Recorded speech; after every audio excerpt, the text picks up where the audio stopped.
Welcome to the McDonough School and to Georgetown and to this conference today. Maybe this is a good time for all of us to turn off our cell phones or put them on vibrate. I'm Reena Aggarwal. I'm the Robert Emmett McDonough Professor of Finance here at Georgetown and also the director of our Georgetown Center for Financial Markets and Policy. We are absolutely delighted to once again partner with the Financial Times to bring this conference together.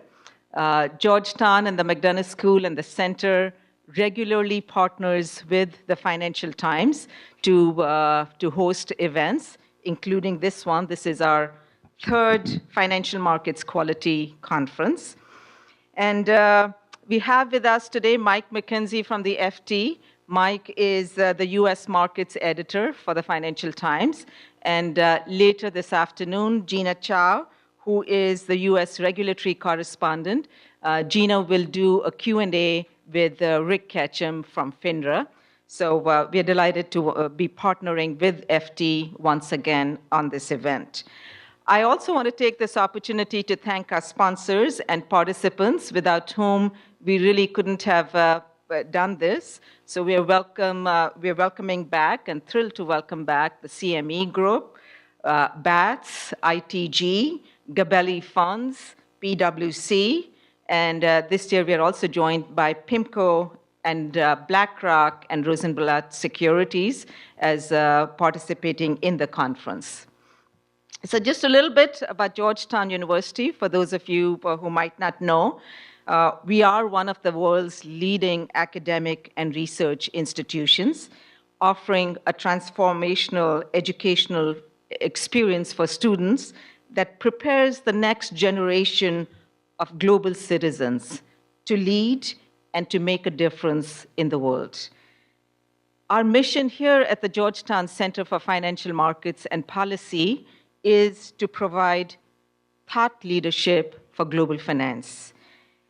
The center offers innovative, influential, and thoughtful commentary on all kinds of issues that are related to global finance. And we believe we can bring together market participants, policymakers, and add to that the rigor of academia to have a very fruitful discussion about ongoing issues in global finance, just like the one today. So through these activities, the center contributes to an informed public discussion regarding critical debates about global financial markets. We really believe it is the responsibility of Georgetown University to provide unbiased analysis that can guide both market participants and policymakers. So we host dialogues, conferences involving scholars, practitioners, and policymakers on different issues. For example, we conduct a regular congressional policy briefing series on Capitol Hill, and the idea is to inform senior staffers on Capitol Hill about different issues. It's really our commitment not just to educate our students. Obviously, we at Georgetown are in the business of educating students, but we see our mission as a broader mission, and it is about responsibly educating the broader society at large. So we hope to continue doing that. And the Georgetown Center for Financial Markets and Policy has really existed only for 4 years, and it has become the go-to place. And we have the ability to convene people from all sectors of society, from business, from policy, academia, whenever important issues need to be discussed, like the financial market structure issues we're going to be discussing today. We get very strong participation, as you'll see throughout the day, from the SEC, CFTC, White House, Treasury, depending on the topic, IMF, World Bank. So I really see Washington as not just the capital of the United States, but for good or for bad, it has become sort of a global financial hub. There is so much coming out of Washington that affects the financial markets and that affects businesses, that there's a lot of attention being paid to what is happening in Washington. And so I hope we'll have a really good discussion today and come out with some good ideas that everybody can use. And we are delighted that Commissioner Dan Gallagher is going to offer opening remarks. And I'm going to ask my colleague, Professor Sandeep Dahiya, to introduce Commissioner Gallagher. Thank you.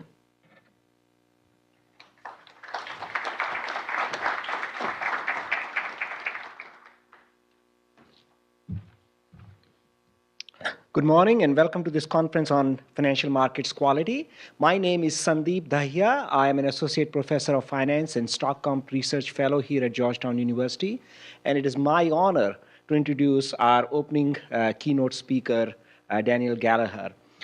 Commissioner Gallagher was appointed to the commissioner in 2011, but he has had a long and illustrious career both in private as well as public sector.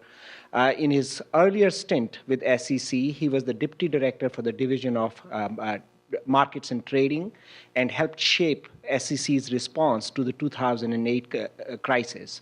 Of all the achievements, the one that I would like to highlight is Commissioner Gallagher is a graduate of Georgetown, and we are very, very honored and delighted to have him back at the Hilltop. So without his help, the center would be poorer. He's been very generous in helping the center. He has spoken at numerous events. So I also wanted to thank his generosity for helping the center. And at this point, I would like to welcome you, ladies and gentlemen. Thank you.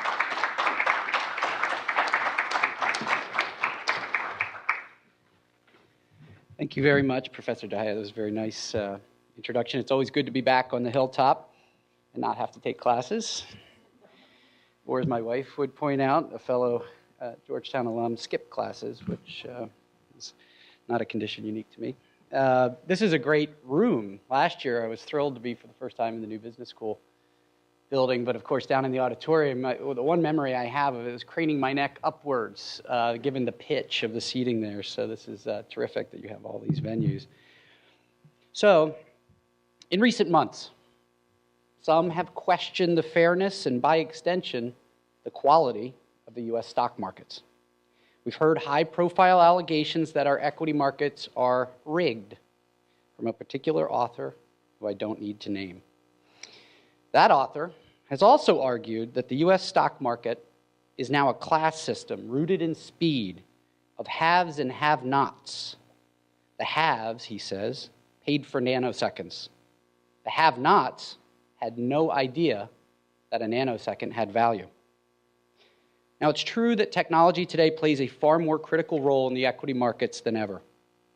That technology, however, on the whole, benefits investors far more than it harms them.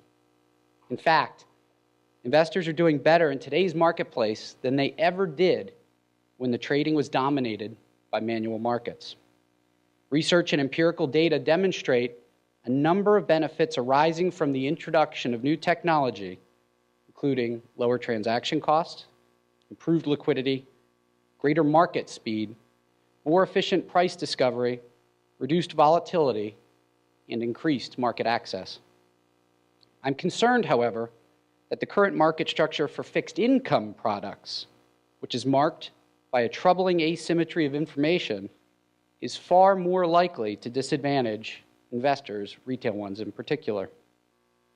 In the spirit of improving all of our financial markets, therefore, I'd like to take the opportunity this morning to discuss the need for analysis and reforms in both the equities and the fixed income markets. Although the allegations of broken or rigged equities markets are overwrought, the fact is that the laws and rules that the SEC uses to oversee those markets have failed to evolve to match their current operations. The regulations governing our equities markets are derived in large part from the authorities granted to and mandates imposed upon the Commission as part of the Securities Act amendments of 1975. No one doubts that the equity markets of the 1970s are vastly different from the equity markets today.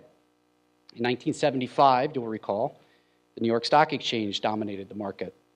Today, there are 11 exchanges which trade equities. Just as importantly, there are also more than 80 alternative trading systems registered with the SEC, over 40 of which trade equities. On both exchanges and ATSs, the overwhelming majority of transactions are executed electronically. As I've noted in the past, today's equity markets are all but unrecognizable from those of 1975.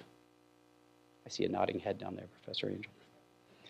It's been 2 years since I first stressed the need for the Commission to undertake a holistic review of our equity market structure.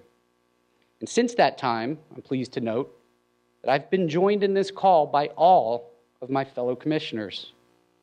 In June, Chair White announced that the SEC would commence such a review and outlined several proposals, including some discrete near-term initiatives. It is important that we begin the holistic review in earnest ASAP. Markets and market participants want and need clarity, and more important, investors deserve it. As we conduct our holistic review of equity market structure, we must not get mired down by any one-off issues, as so often happens in this type of situation. We need the Commission and its expert staff to reoccupy the market structure playing field. And in doing so, we must not lose the proverbial forest for the trees. We need a comprehensive review of market structure as it exists today, with a particular focus on the laws and regulations that underlie that structure.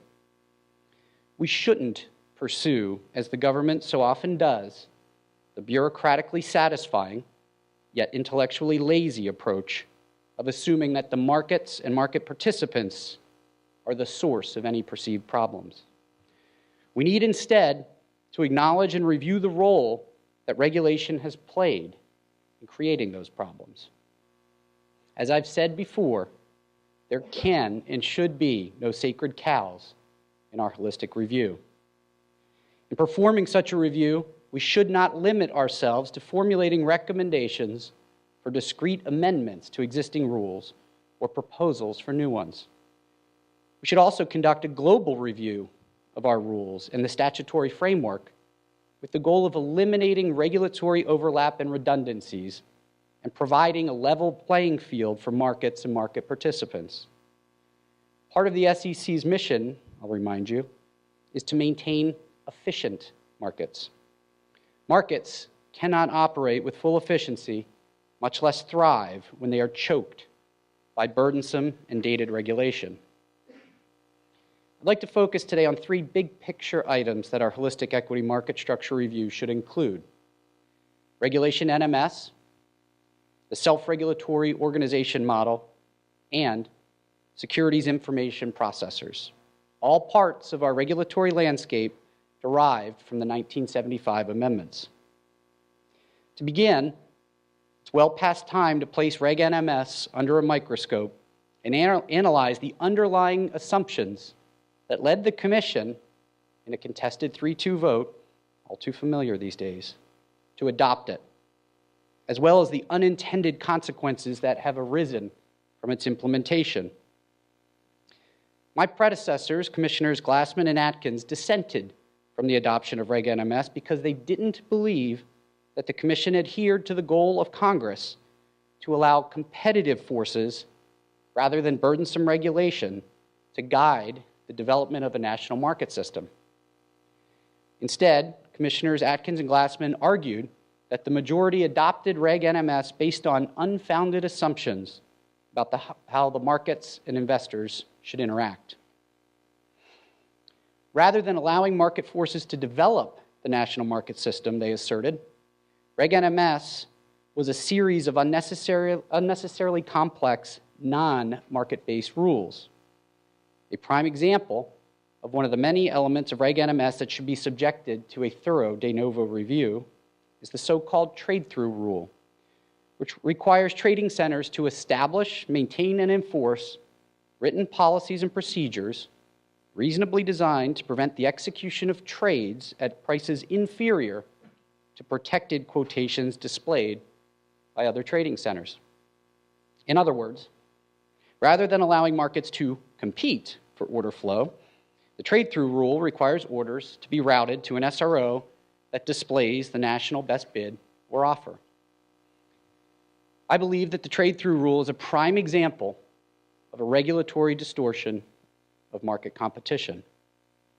This SEC mandate effectively acts as a government-sponsored lifeline to markets that would not otherwise be competitive. An alternative to the trade-through rule, wisely recommended by Commissioners Atkins and Glassman, would be to clarify the broker's duty of best execution, which does not always mean execution at the national best bid or offer.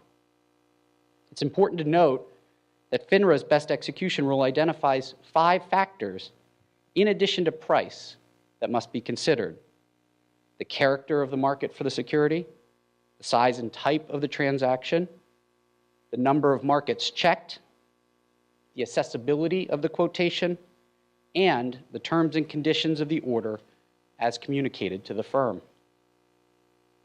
It's worth emphasizing that the dialogue surrounding market structure must include a discussion of broker-dealer duties as well.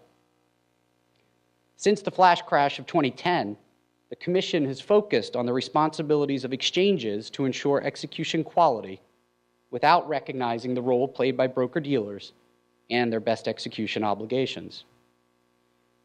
As we do focus on exchange responsibilities, however, and as I've stated many times before, the SRO model needs to be reviewed. We need to revisit the fundamental question of whether or not national securities exchanges should be SROs. SROs serve a vital function in our regulatory oversight paradigm. However, given that the majority of the equities exchanges outsource their regulatory obligations and market surveillance to FINRA, we have to re-examine the very meaning of a self-regulatory organization. In addition, we need to address the fact that over 35% of securities transactions today are affected not on exchange platforms, but rather through ATSs. This matters because exchanges designated as SROs are, among other things, subject to rules and restrictions that do not apply to ATSs. For example, they face ownership limitations and must file any proposed rule change with the SEC for notice and comment, and in some cases, a substantial review through the formal and sometimes lengthy 19B process. An ATS, on the other hand, faces no such ownership restrictions and is required only to file an amendment to their Form ATS at least 20 calendar days prior to implementing material change. This dichotomy risks making ATSs nimbler and better equipped to make quick adjustments to their operations than exchanges, unintentionally putting the latter at a disadvantage. Therefore, a holistic review of equity market structure must explore difficult questions with respect to SROs, such as, what is the appropriate balance of regulatory oversight between the government and by market participants themselves? Does it still make sense to distinguish between national securities exchanges and ATSs? Should we distinguish between exchanges that list securities and those that do not? Should SROs continue to enjoy immunity based on their historical quasi-governmental status? These are difficult questions that I believe must be considered in the course of any holistic market structure review. And as a side note, I'll note that there's been a lot of chatter over the past several years about the presumed inherent conflict of interest posed by the evolution of securities exchanges into for-profit public companies. This concern rests, however, on an unfounded, nostalgic view of the good old days. Remember those days of opaque, private exchange memberships featuring specialists trading in eighths and getting a privileged look at the order flow? This rose-colored view of the past ignores the downsides and inefficiencies of the old system as well as the very real benefits that are the result of the conversion of securities exchanges to public companies, which has provided a much-needed layer of transparency into an incredibly complicated and evolving business model. Nothing akin to this transparency, I'll note, exists for dark venues. Moving from one acronym to another, Securities Information Processors, or SIPs, also deserve a close look. According to the legislative history of the 1975 amendments, a SIP, which consolidates and disseminates market data, is a public utility that should be regulated accordingly. Importantly, the Senate report on that legislation stated that an exclusive central information processor, and I'll quote, shouldn't be under the control or domination of any particular market center. As noted by one academic, this language implies Congress's preference for competing last sale and quotation intermarket reporting services. Today, there are two exclusive primary information processors, one for consolidated transaction data and consolidated quote data, the other for transactions executed pursuant to unlisted trading privileges. Each SIP is currently owned and operated by an affiliate or subsidiary of a major exchange. Although all of the equities exchanges are participants in Reg NMS plans that govern the SIPs, there is no competition for consolidated last sale and quotation reporting services between the SIPs. The market, however, has provided its own solution to the lack of competition. Market participants can purchase the top-of-book data directly from exchanges through their proprietary feeds. The direct feeds provide real-time transaction data for a given exchange, in contrast to SIPs, which consolidate transaction data from all exchanges before dissemination. The result of this consolidation process means that the SIP data lags behind the direct feeds. And, as is the case with most utilities, reliance on SIPs results in a single point of failure. As we saw in August 2013, when a failure in the NASDAQ SIP led to the suspension of trading in all NASDAQ securities, a disruption to the SIP feed can have significant negative effects. Unlike the utility processors, providers of direct feeds have every incentive to innovate, to keep up with competition, and constantly improve their technology. And moreover, there's no single point of failure risk that occurs with direct feeds. Consequently, we must reconsider whether it is appropriate to continue to rely on the utility model, a relic of a mid-70s congressional infatuation with utilities, with its built-in delays and potentially catastrophic crashes. Instead, we should consider the advantages of a market approach that enables market participants to decide which data feeds to utilize and require corresponding disclosure as appropriate. As part of this approach, we could mandate that the exchanges make their direct feeds available for a fee to third-party data vendors who can then aggregate the last sale prices. This could facilitate market competition for consolidated data. In addition to confronting these difficult questions with respect to equity market structure, we need to increase our focus on fixed income markets. And I'll begin by noting a bitter irony. Despite, or perhaps because of, the intense focus that the Fed-dominated Financial Stability Oversight Council has played on identifying so-called systemically important financial institutions, as my old boss Paul Atkins calls them, sci-fis, such as MetLife, the members of FSOC seem oblivious to an actual systemic risk percolating right under their noses, the risk building in the critically important fixed income markets. While FSOC is obsessing with regulating Snoopy and the rest of the Peanuts gang, there are big dollar issues at stake in the fixed income markets. An even greater irony is that this systemic risk is a direct result of the Fed's interest rate and QE policies. Debt financing is a critically important part of the U.S. capital markets. It plays a central role in the operation and stability of both our public and private sectors. Municipal bonds, of which there are over 3.7 trillion outstanding, allow state and local governments to finance their infrastructure projects. Long-term municipal bond sales for August alone totaled $24.4 billion, a 7% increase from August of last year. The corporate bond markets enable companies to operate and grow their businesses through capital investments. There is over $11.3 trillion outstanding today in the corporate debt market. And U.S. bond issuances totaling nearly $1 trillion a year are at an all-time high.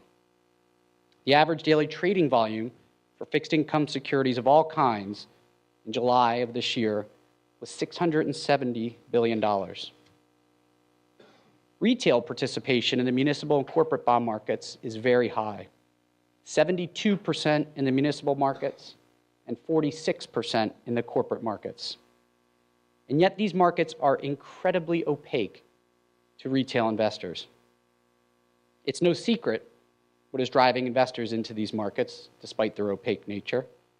The search for yield arising from over 6 years of near-zero interest rates set by the Fed. Demand for fixed income investments has grown far faster than that for equities. Meanwhile, the spreads to treasuries have continued to narrow. This makes the fixed income markets, and in particular high-yield debt, vulnerable to outflows with only a small increase in interest rates. Just look at what happened last summer in 2013 when the Dow tumbled over 200 points after former Fed Chairman Bernanke simply hinted at the possibility of a rate hike. Yet the Fed is under increasing pressure from inflationary hawks to start raising rates or risk having inflation veer out of control. Their critics, the doves, worry more about a still subpar employment market. The real concern, however, is that if the Fed is underestimating inflation risks, it could be forced to rapidly raise interest rates without allowing the market time to adjust. This would wreak havoc on the debt markets. And while we have record issuances in corporate bonds, the dealer inventory and liquidity in the secondary markets has dramatically decreased. Bond market participants are rightfully afraid that when rates rise, the ability to exit the market will be far more restricted than in the past. Historically, dealers have dominated market making in the secondary corporate bond market, using substantial portions of their balance sheets to provide liquidity. Dealers acted as buffers, absorbing the bonds that investors wanted to sell and holding the inventory until an appropriate buyer could be found. That's no longer the case today. Given enhanced risk management and regulatory constraints, most notably the Volcker Rule and Basel III, dealer inventories of corporate bonds have dropped nearly 75% between 2008 and 2013. Consequently, there is significant risk that when the Fed starts to hike interest rates, outflows from high-yielding, less liquid debt could lead to a free fall in prices. Now that I have sufficiently scared you with doom and gloom scenarios facing the bond markets, let's discuss what the SEC can do about it. For the past several years, banking regulators and others have attempted to graft their systemic risk mandate onto the SEC's own, or otherwise dragoon the agency into the already broad group of systemic risk regulators.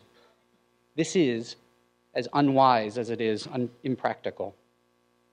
That being said, I believe that by faithfully carrying out our mandate to protect investors, maintain fair, orderly, and efficient markets, and facilitate capital formation in the fixed income markets, we can address some of the underlying systemic risk arising in those markets.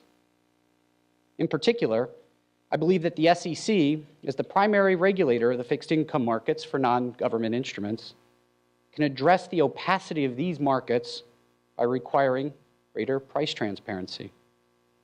Additionally, we can address liquidity risks by facilitating electronic dealer-to-dealer and on-exchange transactions of these products.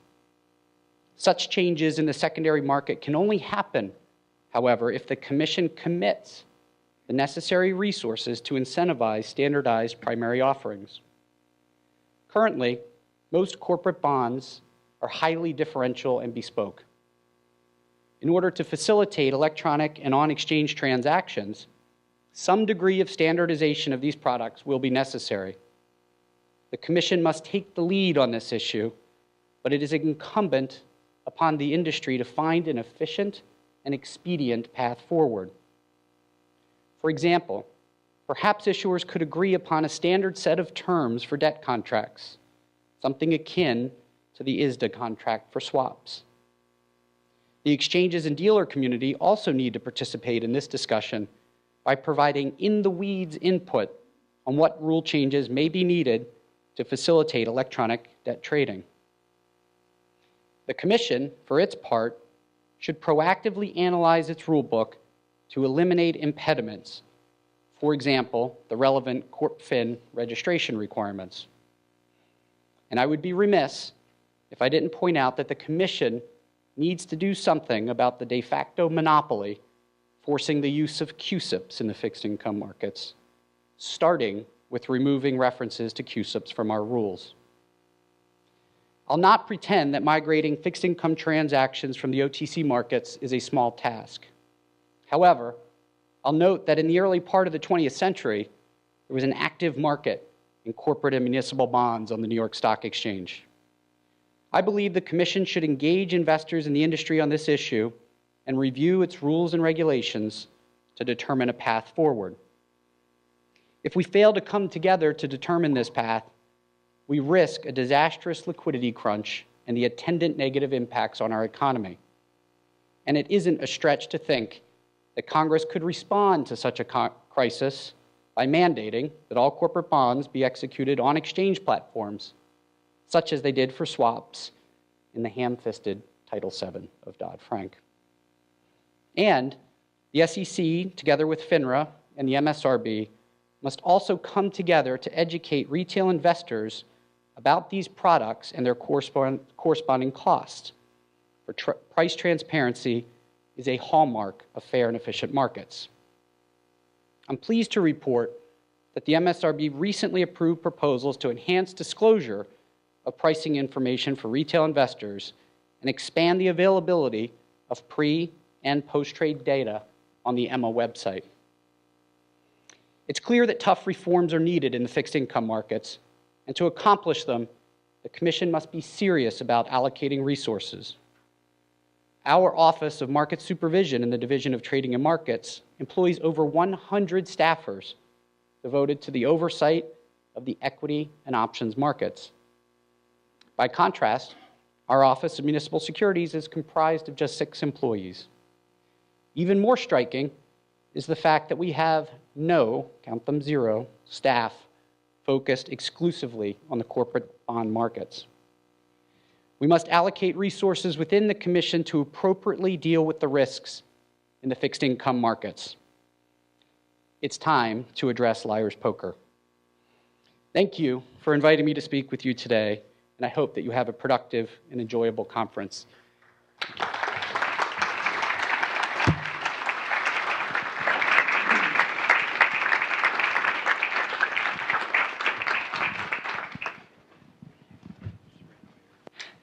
Thank you, Commissioner Gallagher. We have time for a few questions, so if you take a few. We'll pass If you raise your hand, we'll bring the mic to you.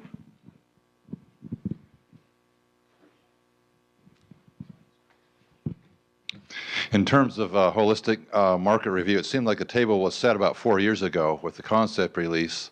Since that time, there was a flash crash in Dodd-Frank that, at least the sense I always got, was delaying that review. Do you see any hurdles at this stage to proceeding with the holistic market review? So I'll address the predicate first. I personally don't believe that the concept release was the beginning of a comprehensive review. I know what it purports to be on its face, but to me, and that's why I emphasize time and again when I discuss the holistic review, the need to take a hard look at our own rules and, in fact, the statutes that underlie those rules. I don't think the concept release did that. I think it was nipping around the edges of the rules. And in part, it's unfortunate that Reg NMS, for some, has become sacrosanct. It's as if it's written on stone tablets and sitting on the 7th floor of the SEC building, and it can't be. It was a major transformational rulemaking, and we should be analyzing the impact of it on our markets and making changes if necessary. And so I don't think a serious review starts until you start looking at your own cooking, and I don't think that that document did it. Now, putting that aside, I agree with what you said. The flash crash and other things have put us in reactionary mode and put us on our heels.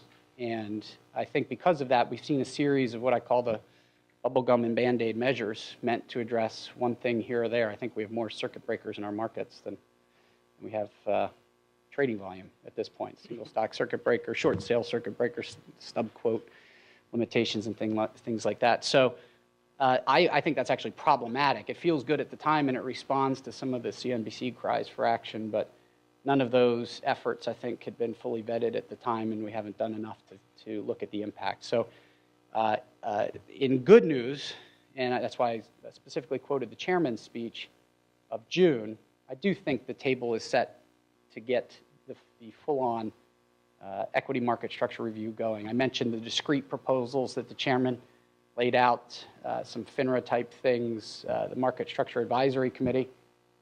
Those are maybe important. They may be useful and worthwhile for us, but we really need to get going on the bigger review. I've heard it from everyone. I'm frustrated myself. We have to get this going. And what form it's going to take, maybe you can get that guy on the next panel to tell you. It's still up in the air to me. I know how I would do it, but alas, I'm just one commissioner. But I think it's going to happen.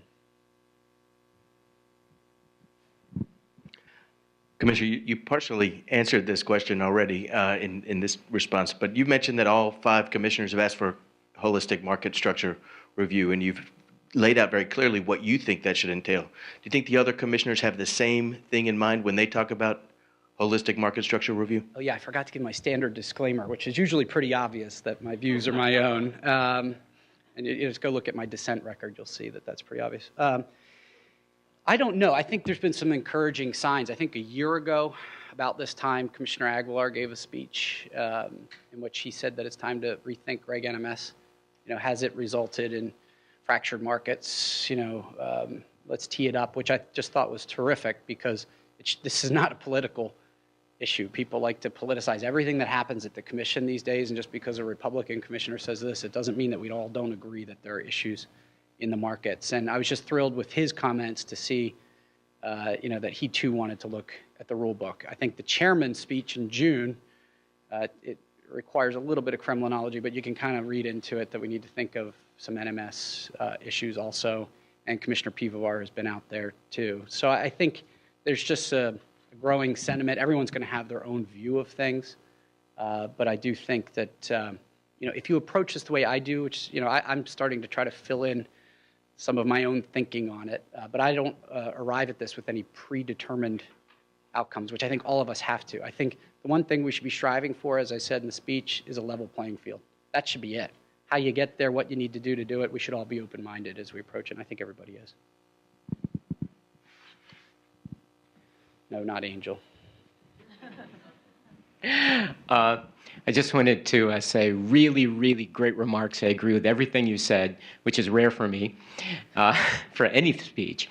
But can you go into more detail about what process you see this holistic review taking? Yeah, and I can't, unfortunately, Jim. It's just, it's up to the chairman. The chairman sets the agenda. The chairman can resource the staff in a certain way. I'd have my own way of approaching it, but that might differ from her. So I don't even want to guess right now. I think we're still trying to get our arms around some of these low-lying fruit issues she mentioned in her speech, and then get a little bit of consensus from the commission about how we should kick it off. If it were me, I've said this before publicly, I would have already started, and I also would have done it with probably 3 days worth of public hearings where we dragged everybody down a la 1932 and set a predicate record from which we could proceed with all sorts of issues, whether it be posting white papers as we do on the Midas website now for reaction, concept releases, whether it's proposed rules, whether it's a letter to Congress, fixes, which I think are inevitable. I don't know what it's going to take. It can't be just roundtables and the like, with no action plan behind it. So, still a jump ball. Sorry to give you a non-answer, but it's all I know at this point. And thanks for agreeing.